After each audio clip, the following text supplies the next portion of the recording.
मैं हूं पुलकित भारती और हमारे साथ हैं यूपीएससी 2023 सिविल सर्विसेज एग्ज़ाम में 110 रैंक लाने वाले Amritanshu Nayak. Hello everybody, thanks sir for this opportunity.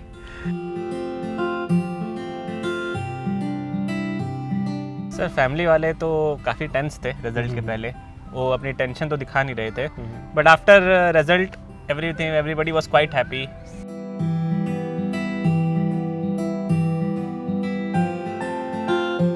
I like to crack jokes and all, but ऐसे कभी बदमाशी ऐसे एज अ होल याद नहीं आ रहा है कभी करते हुए।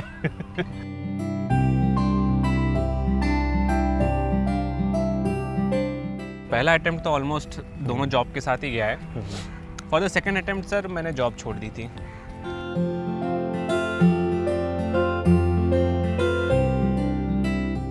कमिंग टू प्रीलिम्स का स्ट्रैटेजी सर, प्रीलिम्स में सर कुछ ही चीज़ें हैं जो आपको करनी है। एक तो रहा आपको बेसिक नोट्स आपको रिवाइज करने हैं, आपको थोड़ा बहुत करंट अफेयर पे फोकस करना है।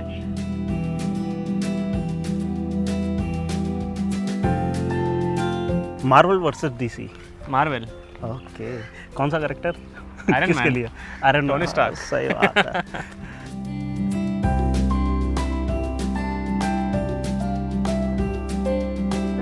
फॉर्म फिल करा, उसके बाद आपने प्री पे ध्यान देना शुरू कर दिया और फिर भी लेकिन राइटिंग प्रैक्टिस वगैरह करते रहे।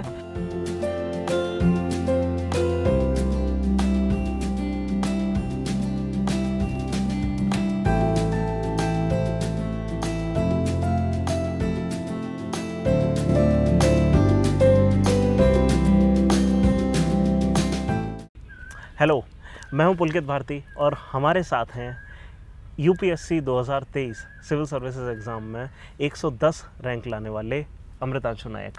Hello everybody, thanks sir for this opportunity. तो कैसा लग रहा है? क्ली से क्वेश्चन सबसे पहला, रैंक आ गई, कैसा लग रहा है? सर काफ़ी रिलीफ लग रहा है, एज वेल एज़ काफ़ी हम्बलिंग भी रहा है। लग रहा है कि काफ़ी सालों की मेहनत का भी फल मिला है, तो उसका थोड़ा रिलीफ है। और आगे वाली आनी ज़िंदगी के लिए थोड़ा सा टेंशन भी है, तो हम्बलिंग भी है। आप क्या एक्सपेक्ट कर रहे थे? और क्या मैंने आपका वो मतलब जिस दिन रिजल्ट आया आपने मैसेज करा था उस दिन, यस है ना? In fact obviously we were also expecting कि आपका आएगा और वो खुशी अलग ही थी, है ना? आप क्या एक्सपेक्ट कर रहे थे कि कैसा जाने वाला था और क्या वैसा गया? सर आई एक्सपेक्टेड कि रैंक आ जाएगी। ये तो मैंने अपने पेरेंट्स को भी बोल दिया था कि I was expecting a rank, but I didn't know कि कौन सी रैंक आएगी। So by God's grace and personal hard work I believe कि I got a very decent rank. तो काफ़ी खुश हूँ इसको रिजल्ट को लेके, and immediately I shared my happiness with you over text. तो अभी ऑब्वियसली 110 रैंक है, आई गेस आईपीएस मिलेगा। हाँ, मोस्टली आईपीएस और आईएफएस मोस्टली। तो वैसे आपने बोला था ये ना बोला जाए, लेकिन फिर से देना चाहिए। सर अब देखते हैं, सर्विस एलोकेशन पे डिपेंड करता है, लेट अस सी।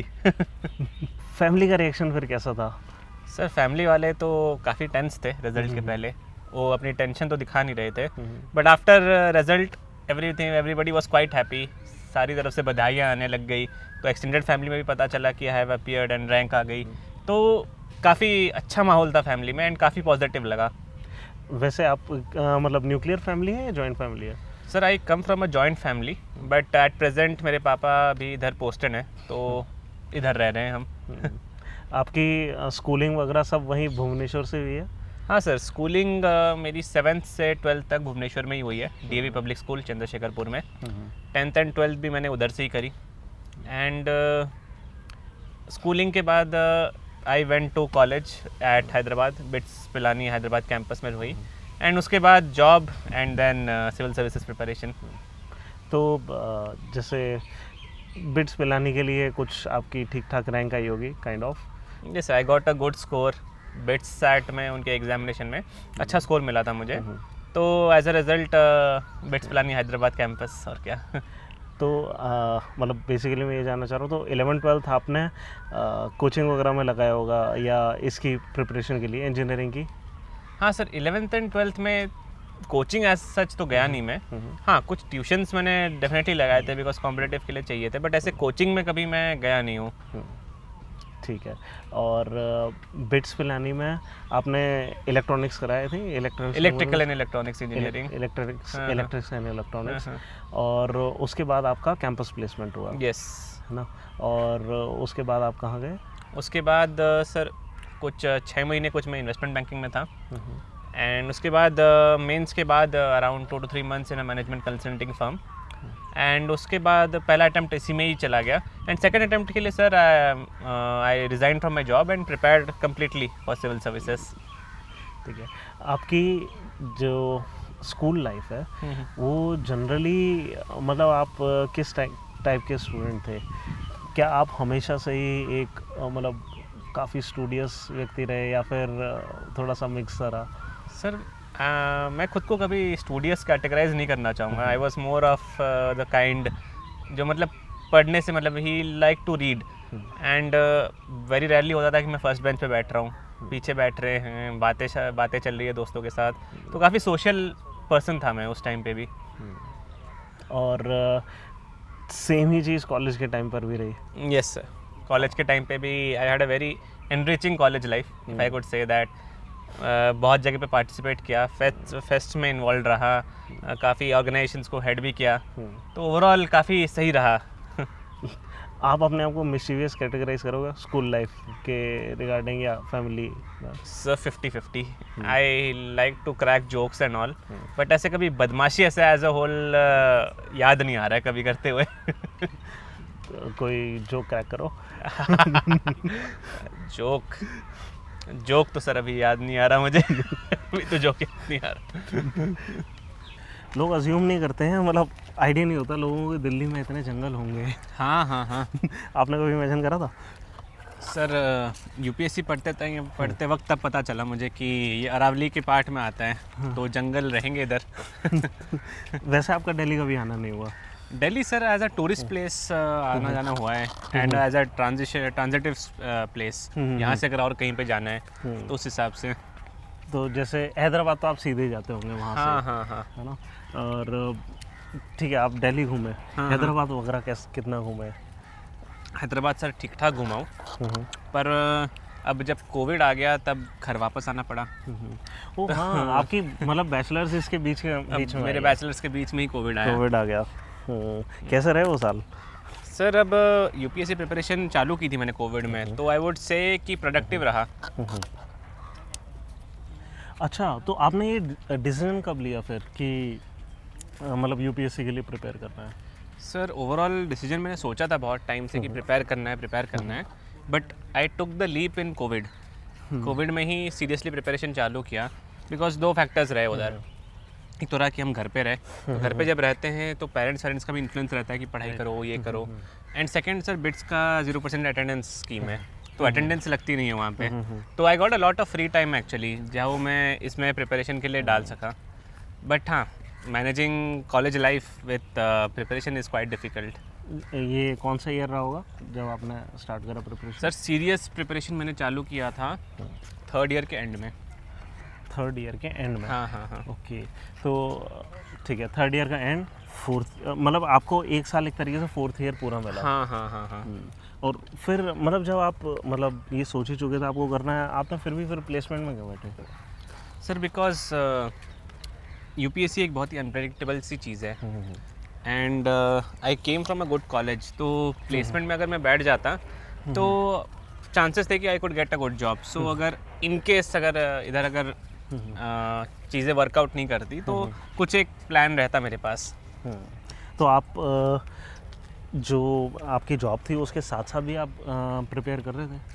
हाँ सर, पहला अटेम्प्ट तो ऑलमोस्ट दोनों जॉब के साथ ही गया है। For the second attempt sir मैंने जॉब छोड़ दी थी। कॉलेज में आपकी CGPA कैसी रही? सर CGPA ओवरऑल 8.62 आई, which I think is quite decent actually, considering कि आप फाइनल ईयर में प्रोजेक्ट भी होते हैं। हाँ सर, फाइनल ईयर में तो रहता है काम। तो उसके साथ आप तकरीबन 8.6 ले आए? हाँ। और उसके बाद आप इसमें चले गए और आपने एक पहला अटेम्प्ट भी दे दिया, है ना? तो ग्रेजुएशन के साथ आप काइंड ऑफ सब कुछ एक साथ करने की कोशिश कर रहे थे। हाँ। कैसा गया था ये first attempt? Sir first attempt का जब टाइम आया तो प्रिपरेशन आई थॉट कि थोड़ी सी कम रही, बिकॉज जॉब भी रह गया, कॉलेज की एक्टिविटीज़ भी रह गई, देन मेंस के टाइम पे मेरा कॉन्वोकेशन भी था, एक हफ्ते का डिफरेंस था बस मेरे पहले मेंस और कॉन्वोकेशन में, तो आई थिंक इसलिए थोड़ा सा टाइम कम मिला। तो अब जैसे ये होता है कि हम तो जनरली सजेस्ट करते हैं कि अगर आपकी प्रिपरेशन में आपको डाउट है, हाँ। आप अटेम्प्ट मत दो। आपने मतलब फिर अटेम्प्ट दिया क्यों? सर आई थॉट कि प्रिपरेशन कंप्लीट है, ये जो मैं बोल रहा था कि टाइम कम मिला, ये इंट्रोस्पेक्शन पे मिला। जब पहला मेंस जब नहीं हुआ, आई थॉट कि मिस्टेक्स मैंने कहाँ किए हैं, एंड इसमें एक बहुत बड़ा फैक्टर ये आया कि टाइम मेरे पास लिमिटेड था, and as a result content preparation presentation वो सब पे और ज़्यादा काम किया जा सकता था फर्स्ट अटेम्प्ट में। आपने जो फाइनल ईयर था आपका कॉलेज का, उसमें मेनली क्या क्या चीज़ें पढ़ रहे थे? सर उसमें मैंने ह्यूमैनिटीज़ के कुछ कोर्सेज रखे हुए थे, बिकॉज हमारे कॉलेज में इट इज़ अ स्कीम की रखना है ये सब आपको। एंड सर लास्ट 6 मंथ्स तो इंटर्नशिप में गए, इन्वेस्टमेंट बैंकिंग के इंटर्नशिप में गए। तो पहला अटेम्प्ट सर उसके एंड में ही हुआ। इंटर्नशिप के एंड में? यस। ठीक है। और उसके बाद फिर वो प्रोजेक्ट्स वगैरह आते हैं? नहीं, उसके बाद सर कॉन्वोकेशन होती है and then my job. Okay. तो इस तरीके से कि प्रोजेक्ट्स आते हैं फिर इंटर्नशिप वगैरह? प्रोजेक्ट से मैंने वैसे उठा नहीं रखे थे कुछ, बट अदर काम वाम रहते थे। अच्छा, ठीक है। जब से मैंने आपका डेव देखा था ना, मेरे पास जब पहली बार आया था, तब से मैं सोच रहा था कि एक बार तो चेस का गेम खेलना है आपके साथ। हाँ sir, chess was kind of a relaxation मेरे लिए, एंड काफ़ी इंटरेस्ट भी था, बट अब स्टडीज़ के चक्कर में कंटिन्यू नहीं हो पाया। आपने कब पिक करा चेस? चेस मैंने सर पिकअप किया जब मैं 5 साल का था। घर पे कोई खेलता होगा? घर पे नहीं सर, खुद से खेलना चालू किया। बेसिकली घर पे काफ़ी लोग काम करते थे, तो उनको देख देख के I picked up the game. तो कॉलेज में आप एक्स्ट्रा करिकुलर चेस के अलावा भी और कुछ करते थे? सर चेस के अलावा I was in the sponsorship team, and मैं अपने कॉलेज के ई सेल का वाइस प्रेसिडेंट रहा। तो उसमें फेस्ट को अरेंज करना, फेस्ट मैनेज करना, वो सब काफ़ी रहा। एंड उसमें सिखाया कि कैसे आप एक गोल के लिए ऑर्गेनाइज्ड वे में काम करें, तो ओवरऑल काफ़ी बेनिफिशियल रहा वो वाला। ओके। आपका मैंने डेफ में बैडमिंटन वगैरह भी देखा था। बैडमिंटन मतलब आप जैसे इन जनरल कोई ना कोई बंदा एक स्पोर्ट पिक करता है। हाँ। तो वो आपके लिए एक्चुअली चेस है या बैडमिंटन? सर मेरे लिए तो पहला मतलब my first love would be chess definitely. आपको लग रहा था कि ये गुकेश मतलब इतना बढ़िया कर लेगा? नहीं, आई हैड एक्सपेक्टेशन सर कि हमारे वाले काफ़ी सही करेंगे इस बार। टू बी ऑनेस्ट मैं सोच रहा था प्रज्ञानंदा करेगा, कुछ फोड़ेगा वो। हाँ, इवन आई थॉट, बट फिर विदित ने भी काफ़ी अच्छा खेला, एंड मतलब सर काफ़ी मिक्स बैग रहता है, बिकॉज चेस आजकल इतना कॉम्प्लिकेटेड हो गया है। It depends on a lot of factors actually, and ultimately Indian ही प्रिवेल किया है, तो I am quite happy about it. आपको सबसे बढ़िया ओपनिंग कौन सी लगती है? Sir as Bobby Fischer used to say, E4 best bye test. और E4 में वेरिएशंस वगैरह कैसे? E4 में मैं सर अपने टाइम पे रॉयल ओपेस खेलता था, स्कॉच खेलता था, एंड कभी कभी मन हुआ तो फ्राइड लिवर अटैक, ये सब भी खेलने का मन किया मेरा, तो कभी कभी खेल लिया। एंड कभी अगर और एक्साइटेड मूड में रहा, then I went for the Evans gambit. कभी टूर्नामेंट्स वगैरह खेले? सर काफ़ी खेलता था, बट अब स्टडीज़ के चक्कर में। रेटेड? हाँ, I am rated sir. Oh, what's your rating? अब मुझे याद नहीं है सर कितनी है, बट उतनी नहीं थी क्योंकि छूट गई ना हॉबी। मतलब क्लासिकल में ना? हाँ, क्लासिकल में ही सर। वैसे आई थिंक आप ब्लिट्स में आपका कुछ सिल्वर मेडल था, है ना? हाँ, कॉलेज में आई वाज द ब्लिट्स का सिल्वर मेडलिस्ट।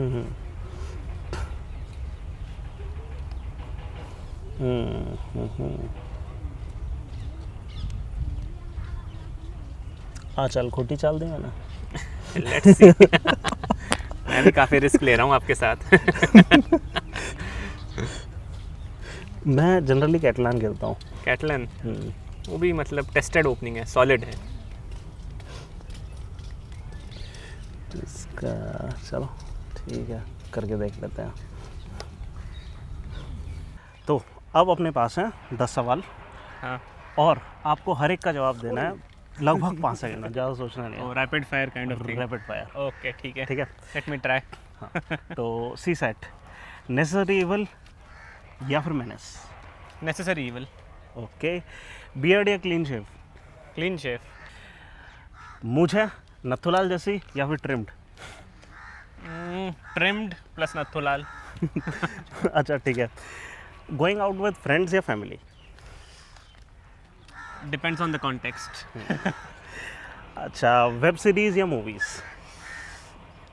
ये तो काफ़ी डिफिकल्ट रहा है। बोथ। अच्छा, साउथ इंडियन मूवीज या नॉर्थ इंडियन?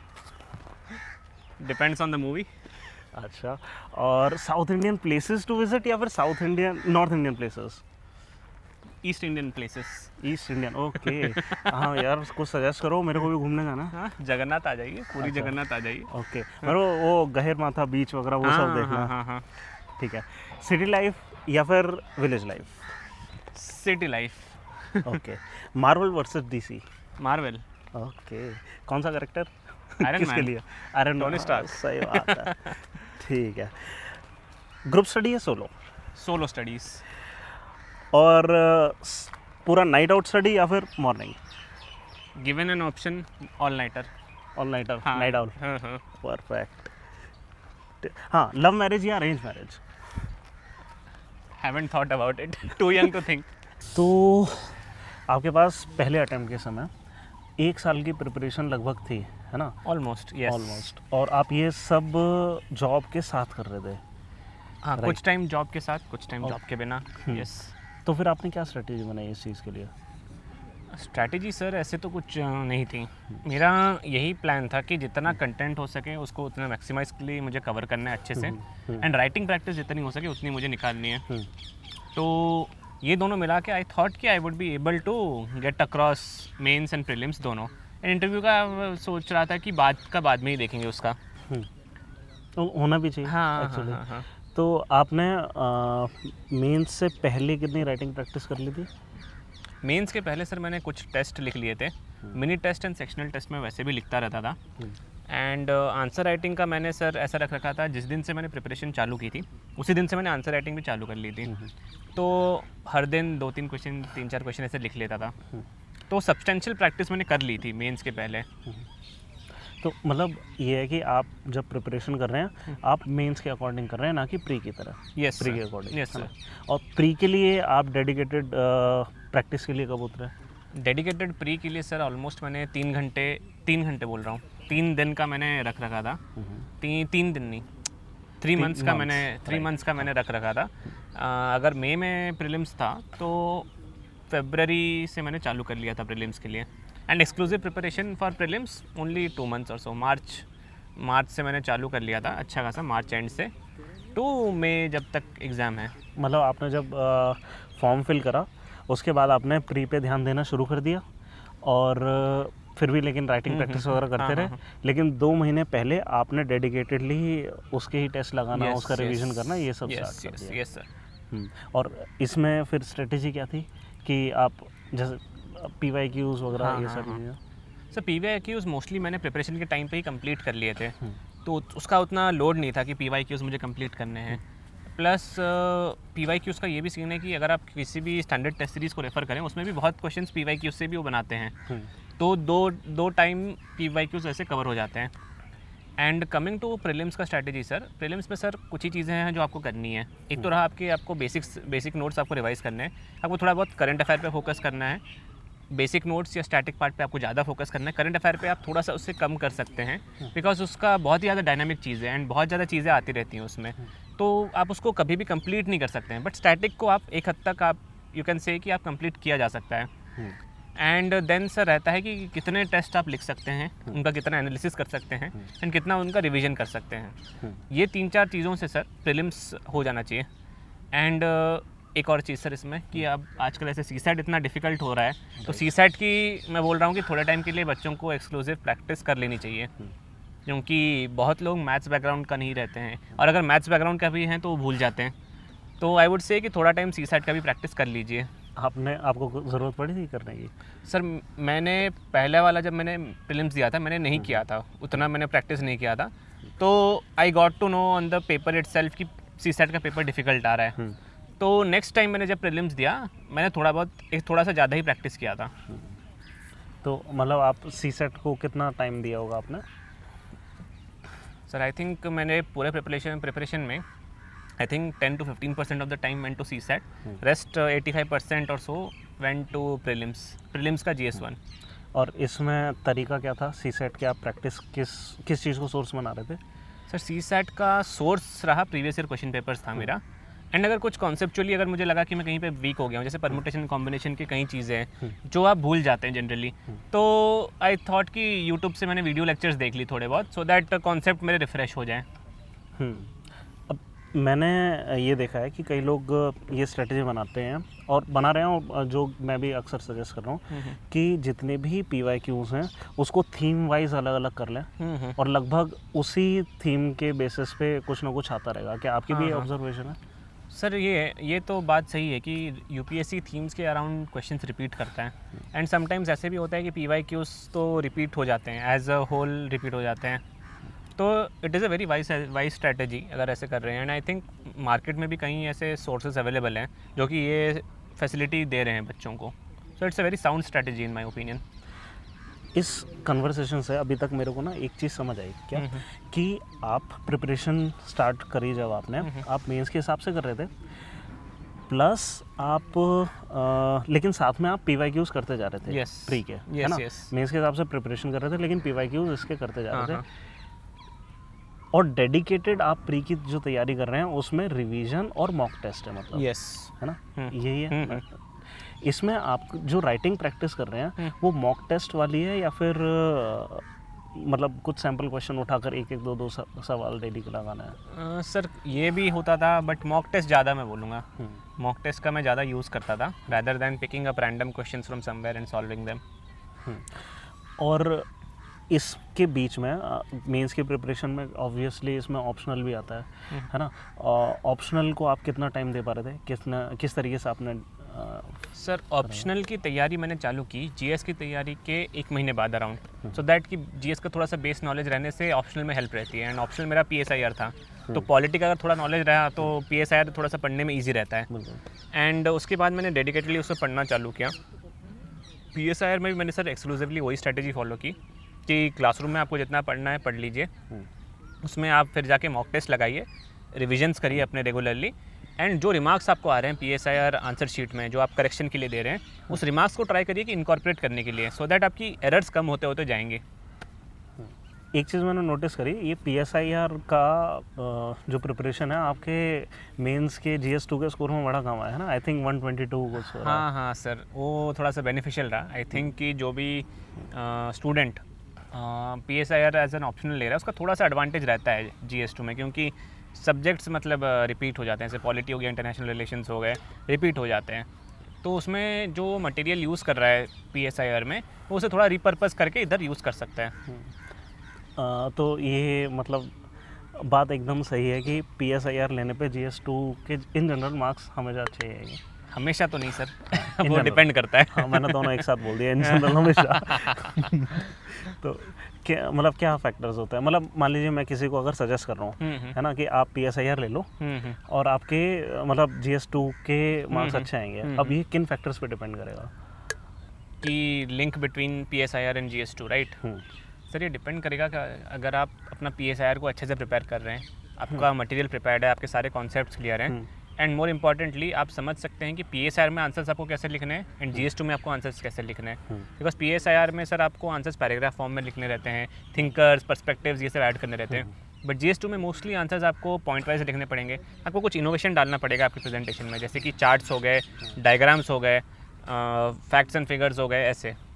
तो ये दोनों अगर आप ये कुछ चीज़ें अगर ध्यान रखेंगे तो आई फील डेफिनेटली कि अगर आप अपने PSIR एंड GS2 प्रिपरेशन को एक साथ सिंक्रोनी में चला सकते हैं।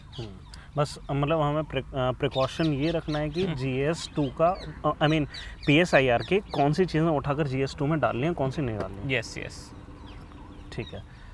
पर वैसे मैंने देखा आपके इन जनरल सारे ही GS के सारे ही पेपर में लगभग मार्क्स अच्छे हैं। Yes sir. तो GS में सर इस बार काफ़ी ठीक परफॉर्मेंस रही है मेरी, एंड आपका ऑब्जर्वेशन काफ़ी सही था इस मैटर को लेके। तो आपका जो राइटिंग स्टाइल है, या एक बार मतलब इस तरीके से देखें कि आपका जो पहली बार में स्कोर आया है ना, उस आपने सेकंड मेंस में कुछ इम्प्रूव करा होगा। क्या राइटिंग स्टाइल है जो आपने इस दौरान पिकअप करा जो आपका मतलब इतना बढ़िया स्कोर हो गया? सर कुछ चीज़ें जो मैंने इम्प्रूव किया सो दैट मेरा नेक्स्ट मेंस में मेरे मार्क्स अराउंड 80 to 90 बढ़ जाएँ। कुछ चीज़ें सर रहेंगी इसमें। पहला तो रहेगा हैंड राइटिंग। मेरी हैंड राइटिंग सर काफ़ी ख़राब थी, तो थोड़ी बहुत हैंड राइटिंग में इम्प्रूवमेंट्स मैंने किया, विच वॉज वेरी डिफ़िकल्ट, क्योंकि एक इंस्टिंक्ट आ जाता है हैंड राइटिंग में एक बार लिखने का, तो उसे चेंज करने में रिपीटेडली मेहनत लगती है करने में। तो एक हैंड राइटिंग मैंने चेंज किया। सेकेंड सर मैंने कंटेंट पे फोकस किया कि मुझे लगा कि कहीं ना कहीं मेरे कंटेंट में थोड़ी सी कमी थी, इसलिए I miss the cut off and the quality of answers which I was writing was not up to the mark for the examiner. तो कंटेंट पे मैंने इंप्रूवमेंट लगाया। And third would be presentation.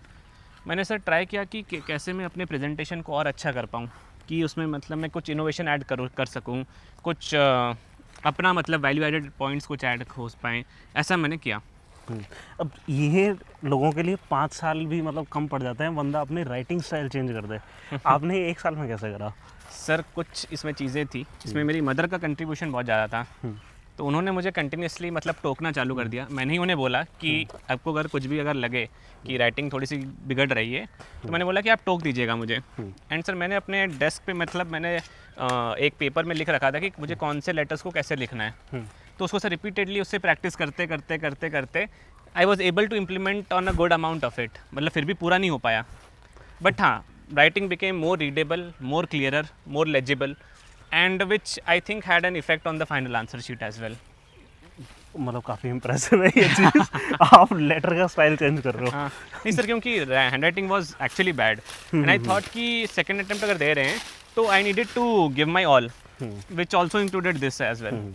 फिर दूसरी चीज़ कि कंटेंट में आपने improvement करा। ज़्यादातर लोग ये सजेस्ट करते हैं यार कंटेंट जो है आपका वो जो सोर्स है वही रखो, उसको बहुत ज़्यादा चेंज मत करो। कंटेंट में आपने क्या इम्प्रूव करा? सर कंटेंट में रहा कि मुझे लगा कि कहीं की चीज़ें मैंने इनकम्प्लीट मुझे लगी, तो मैंने सोचा कि इसको और ज़्यादा मतलब वैल्यू ऐड कर लेते हैं इसमें मैंने कहीं मतलब अगर कुछ मुझे यूनिक पॉइंट मिला मॉडल आंसर से, वो मैंने ऐड कर लिए। कुछ एक यूनिक प्रेजेंटेशन स्टाइल लगा कि मतलब कुछ चीज़ें चार्ट से इजीली समझाई जा सकती हैं, मैंने चार्ट्स ऐड कर दिए। कुछ डायग्राम्स न्यू मुझे लगे तो मैंने डायग्राम्स ऐड कर लिए। तो ये सर ये तीनों चारों कुछ ऐसे मैंने चीज़ें की जिससे कि कंटेंट में और ज़्यादा रिफाइनमेंट आ सके एंड ये और ज़्यादा एनरिच हो जाए। और ये सारी चीज़ आप अपने एग्जिस्टिंग नोट्स में ही ऐड करते जा रहे थे? यस सर, एग्जिस्टिंग नोट्स में ही ऐड होते होते जा रही थी। तो मतलब कहने का मतलब है कि ऑटोमेटिकली आपका प्रेजेंटेशन भी इम्प्रूव हो रहा था और कंटेंट भी। Yes yes. मेनली आप कहने का मतलब है कि आप पर से कंटेंट में मतलब नंबर ऑफ फैक्ट्स या नंबर ऑफ कॉन्सेप्ट्स होते हैं ऐड नहीं कर रहे थे, मेनली आप उन्हीं चीज़ को कंसाइज करके उसको प्रेजेंटेबल बनाने की कोशिश कर रहे थे। ये भी था सर, एंड कहीं कहीं पे तो आउटराइटली मैंने फैक्ट्स इंक्रीज कर लिए। फॉर एग्जांपल सर, अगर मेरे पास 5 पॉइंट प्रिपेयर्ड है, मुझे और उतनी मेहनत नहीं लगे कि 1-2 पॉइंट एक्स्ट्रा प्रिपेयर करने के लिए। अगर कुछ एक्स्ट्रा न्यू कुछ अगर मुझे मिल गया तो उतना मुझे मेहनत नहीं लगी। तो कंटेंट को मैंने बढ़ाया भी, उसको और एनरिच भी किया मैंने, एंड उसको और कंसाइज एंड प्रिसाइज बनाया सो दैट उसको एग्जाम पेपर पे रेप्लिकेट किया जा सके। वरना अगर कंटेंट बहुत ज़्यादा हो जाता है और अगर आप उसे रेप्लिकेट नहीं कर पा रहे हो तो उस कंटेंट का उतना फ़ायदा नहीं बैठता है। अब आते हैं एथिक्स पे। आपके आई थिंक 125 127। ये सर 125 है मेरे एथिक्स में। ये जो कि और अच्छा खासा स्कोर है। यस सर, खासकर इस साल। Yes sir. तो ये मतलब आपकी इसकी क्या स्ट्रेटेजी रही है कि एथिक्स में आप किस तरीके से आंसर लिख रहे हैं जो कि अच्छा खासा स्कोर आया? सर पहले अटेम्प्ट में मुझे पता चल गया था कि एथिक्स में टाइम मैनेजमेंट बहुत ज़रूरी है, क्योंकि मेरे पहले एथिक्स पेपर में जो पहला अटेम्प्ट का था उसमें मेरे 6 क्वेश्चन छूट गए थे। तो 6 क्वेश्चन छूट जाने से जो 100 आ गए थे, तो दैट मीन्स कि सर मेरे एथिक्स के आंसर में सब्सटेंस था, मतलब आंसर्स क्वालिटी वर गुड। वाकई में, क्योंकि आपने 6 आंसर छोड़ दिया, हाँ, आप हाँ, 100 हाँ। नंबर ले आए। हाँ हाँ तो सर अगर उसमें छूट गए तो मुझे पता था कि मेरे स्ट्रेंथ्स क्या हैं, which was my content, which was the content of my answers. So sir ये मैंने क्या कि अब मुझे कंटेंट पे थोड़ा बहुत फोकस करना था, बट मेरा मेन फोकस रहा एथिक्स में कि मुझे पेपर कंप्लीट करना है। And coming to content sir, मैंने जनरली उसको मैंने बेस नोट्स उसने मैंने उसको प्रिपेयर किए by looking at the syllabus and preparing notes on every keyword. And sir bureaucratic examples also helped. And coming from an administrative background, मेरे father खुद civil servant है, तो उनके एक्सपीरियंसेस भी मुझे काफ़ी हेल्प किए to prepare my ethics answers. Right. आपका सेक्शन ए फेवरेट है या section B ethics? Section B any day, because section B में स्कोरिंग ज़्यादा रहता है, तो सेक्शन बी में आप कर सकते हैं। Section B is more practical right, तो करने में भी मज़ा आता है। और लेकिन ये जो आप कीवर्ड्स वाली चीज़ बता रहे हैं, कीवर्ड्स वाली चीज़ इसमें तो मतलब आपने कीवर्ड्स के हिसाब से सेक्शन ए के लिए नोट्स बना लिए, सेक्शन बी में फिर आपकी क्या स्ट्रेटेजी है? क्या सेम चीज़ काम आती है उसमें? सर अगर आप सेक्शन ए को यूज़ कर सकें सेक्शन बी में, that is the best possible thing which you can do. And अगर सेक्शन ए के कॉन्सेप्ट्स अगर आप इसमें यूज़ कर पा रहे हैं, सो सर आपको फिर उसके बाद आपको करंट के भी मतलब आपको प्रिपरेशन रखनी पड़ेगी, which is done mostly from the newspapers. एक बार आपका स्टैटिक का प्रिपेयर्ड है, देन करंट का उतना आपको डिफिकल्ट नहीं रहेगा, उसमें खाली वैल्यू एडिशन आपको करते हुए जाना है। कुछ अगर यूनिक कॉन्सेप्ट आपको मिल गया, आप उसको अपने स्टैटिक नोट्स में बस नोट डाउन कर लीजिए एंड थोड़े बहुत उसमें लिख लीजिए। सोर्सेज हमारे क्या रहेंगे इस मतलब जो स्टैटिक पोर्शन है उसको प्रिपेयर करने के लिए? सर स्टैटिक पोर्शन के लिए मैंने तो सर एक मैंने स्टैंडर्डाइज्ड नोट्स मैंने यूज़ किया था जो मार्केट में अवेलेबल है, वो मेरा बेस था। एंड मैंने सर थोड़े बहुत मैंने लेक्चर्स भी किए, because I was completely new to the subject, so I wanted to get a hang of things of how they work in PSIR, तो मैंने वैसे उसको यूज़ किया था। And then sir coming to value addition, उसको आप कैसे करना है, उसमें न्यूज़पेपर्स आपको हेल्प करेंगे, उसमें आपको ऑनलाइन पॉडकास्ट हेल्प करेगा, उसमें आपको थिंक टैंक के आर्टिकल्स आपको हेल्प करेंगे, जैसे ORF हो गया, institute of peace and conflict studies हो गया, ऐसे। ठीक है। और ये नोट्स आप जनरली फिजिकली बनाते थे या फिर मतलब ऑनलाइन जैसे आजकल लोग वन नोट वगैरह यूज़? सर मैं तो हर टाइम फिजिकल नोट्स को ही प्रेफरेंस दूंगा, क्योंकि आपको at the end of it आपको जाके एग्जामिनेशन में ही आपको फिजिकली लिखना है। तो राइटिंग प्रैक्टिस एक बार अच्छे से हो जाए तो एक आपकी मसल मेमोरी बिल्डअप होती है, and also you get a sense of feeling कि आपने इतनी पढ़ाई की है, तो उसका थोड़ा सा आपको लगता भी है कि इतनी मेहनत आप कर रहे हैं। एक चीज़ और है, आपके पर्सनालिटी टेस्ट में सबसे सही स्कोर है ना? 195। हाँ, it is a good score, yes. तो मतलब क्या प्रिकॉशन लग रहा है कि आपने लिए? सर प्रिपरेशन के मैटर में आई वुड से कि कुछ चीज़ें जो मेरे लिए स्टैंड आउट की कि I understood very early on कि ये आपकी नॉलेज का टेस्ट नहीं है, ये आपकी पर्सनैलिटी का टेस्ट है। तो ठीक है, नॉलेज में अगर थोड़ा बहुत कमी रहे उसको आप ठीक है ऑगमेंट कर सकते हैं, या आप इंटरव्यू पैनल में जाकर डायरेक्टली आप बोल सकते हैं कि सर नहीं आता मुझे, and they will completely accept that. But जैसे कि हो गया कि अगर आप वहाँ पे गलत आंसर बोल रहे हैं, then it casts a very negative impression on you, right. So इस हिसाब से मैंने एक चीज़ किया। देन सेकेंड सर जो चीज़ मेरी स्टैंड आउट की was my habit of reading books. तो नॉलेज में कहीं ना कहीं I was able to replicate it in the interview. So ये 2-3 चीज़ें हैं सर जो मुझे काफ़ी हेल्प की। मैंने देखा कि आपका जो यहाँ 99 नोट्स वाला मॉक्स था उसमें भी हर पैनल ने अलग अलग स्कोर दिया था, एवरेज भी शायद ऐसे ही कुछ बैठा हुआ फाइनली। आई थिंक 192 उन्होंने दिए थे टोटल में, एंड फाइनल में मेरे 195 है। So it was a very fair representation of what an actual interview looks like. चलिए, मेरे को तो बड़ा मज़ा आया इस कन्वर्सेशन में, आपने काफ़ी डेप्थ में चीज़ें समझाई। आपको कैसा लगा कन्वर्सेशन? मुझे तो सर काफ़ी मज़ा आया, एंड जब मैं 99 नोट्स में आया था, you are the first person I interacted with.